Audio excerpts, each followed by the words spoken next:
G'day, Lemon Eating Cow here, and I am back with another Sekiro Shadows Die Twice guide, and this time I'll be going over the skill tree or the talent tree system. You may have noticed that when you're playing in the top right hand side of the screen, you'll be getting a little blue bar. Now once this reaches the end of the bar, you will get a skill point. Note that when you die, you can lose your progress on this bar, but once you have a skill point, it's yours to hold, so you don't have to worry about losing it when you die. As you gain and spend the skill points, each skill point will take more and more experience to unlock. So while it is possible to obtain all the skills in the game, it is going to take quite a bit of grinding. Now, in order to use these skill points, you have to have esoteric texts, and these esoteric texts come from various sources, but the easiest one to unlock, and the first one you should unlock, is the Shinobi Arts skill tree. In order to get this, you just have to fill up your experience bar or your skill bar to 1, and once you've done this, go back to the dilapidated temple and speak to the sculptor. The sculptor should give you the esoteric text for the Shinobi Arts, and once you've done this, you just go to any idol in the game, and once you sit down there, you can go to the acquire skills option. These skills here are divided into 3 different categories. The red one is the combat arts. Now these combat arts basically give you different special moves, and they have to actually be equipped in your equipment menu to use. To use them, you hold down the block button and then press the attack button.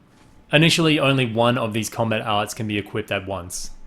The second category is the blue frame moves, which are the martial arts skills. Now these don't necessarily give you new special moves, but they do enhance moves that you already have. For instance, this one here allows you to jump and deflect at the same time, but there is also ones that let you slide and just add to your repertoire. Once these moves are unlocked, they are available to you all the time without them necessarily needing to be equipped, and you can learn multiple of these skills. The third category, denoted by a yellow border, is the latent or the passive skills. Now generally these will give you a passive buff to either items in your inventory or different moves by giving extra posture damage or even extra damage on the enemy.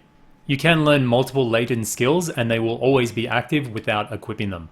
Also, skills that have similar effects, say the ones that give you spirit emblems, will actually stack. So you can get, say if you use 2 different latent skills with +1 spirit emblem, that will give you +2 spirit emblems. Just a note on skill levels and obtaining skills.